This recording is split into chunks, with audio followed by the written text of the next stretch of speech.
Immediately establishing central influence, this pawn advance opens crucial diagonals for development and prepares to contest key squares. Immediately establishing central pawn tension, this response contests white's space and prepares piece development, offering a solid foundation.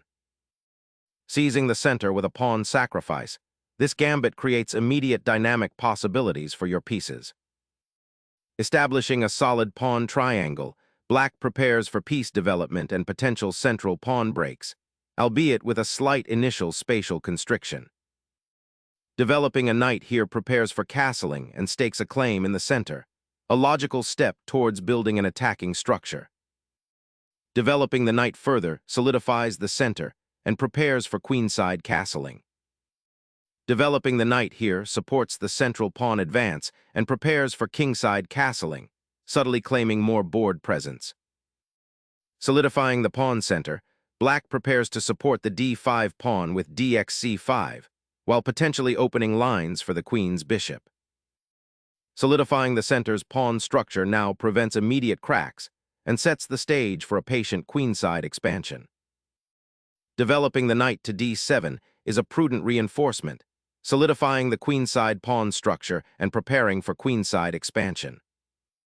Developing the bishop to this diagonal prepares for kingside castling, while eyeing potential threats on the queenside. Solidifying the king's safety and preparing for castling, this move calmly continues development. Safeguarding the monarch now allows for more aggressive central pawn pushes and piece development, building a powerful attacking platform. Both sides solidify their monarchies, preparing for the coming central engagement. Preparing to fianchetto the bishop on b2 offers an expansive diagonal for attacking the queenside and subtly restricts black's queenside space. Preparing to unleash the queenside counterplay, aiming for queenside expansion, potentially challenging white's central pawns. Instilling pressure along the long diagonal, the bishop now seeks active influence on the queenside. Establishing a watchful eye on the central d4 pawn, this bishop also prepares for potential future pawn breaks. Preparing to swing the queen over to the kingside for an attack, or perhaps supporting a central pawn push. Securing the c-file and preparing for potential central pawn pushes adds an active dimension to black's queenside. Concentrating force along the open c-file asserts influence and prepares potential pawn breaks. Bishops now gaze directly at each other, creating subtle pawn tension along the light squares. Unlocking the center immediately, white ignites a dynamic struggle for crucial central squares. Embracing the open lines, black liberates the c-file, challenging white's central pawn. Reclaiming the center and opening lines for your rooks is a sound positional choice.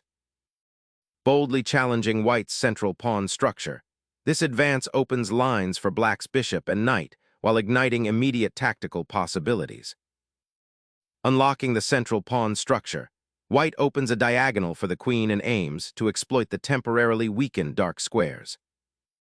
Reclaiming the pawn, black immediately frees the bishop, targeting white's central control and initiating active counterplay.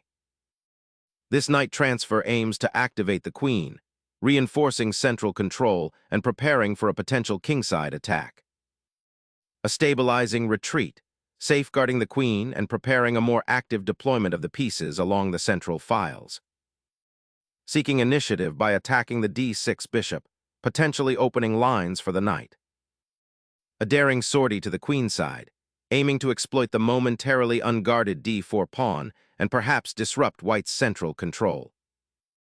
Shifting the queen to the c2 square supports the e4 pawn and eyes potential queenside pressure, preparing for a central pawn push or knight maneuver. Unleashing a knight into the enemy's territory, aiming to disrupt white's queenside harmony and seize central influence. Asserting queenside space with this pawn advance aims to restrict black's knight and prepare further queenside expansion. Reorganizing the queen to a less exposed square, preparing for potential piece exchanges and a more active role. Activating the knight to a commanding central outpost, threatening disruption across black's queenside and preparing further pawn advances. This maneuver redirects the rook to the open d-file, increasing pressure on white's central pawn structure. Asserting control over the center now, this f4 gambit seeks to dismantle black's pawn structure and open lines for attack. Shattering white's central pawn structure and opening lines for immediate counterplay. Reclaiming the d-file opens aggressive possibilities and prepares central expansion. A surprising check, forcing white's king into a potentially exposed central position, creating immediate tactical complexities. Securing the king from the immediate check, this move allows white to consolidate and prepare for potential future skirmishes on the open files. Recapturing the pawn opens the c-file, potentially activating white's rook and posing immediate threats to black's central pawn structure and king. Liberating the queen opens lines, but leaves white's king strangely exposed to potential attacks along the now open diagonals. Reclaiming the pawn with the rook immediately ignites tactical fireworks, leaving white's central structure vulnerable. Sacrificing material here opens a dangerous diagonal for the white queen, aiming to exploit black's exposed monarch. Reclaiming the pawn opens a promising diagonal for your bishop and readies the rook for the open file. Seeking to regain pressure on the center and potentially exploit the weakened dark squares. Reinforcing the central pawn structure is now paramount, preventing white's king from finding refuge.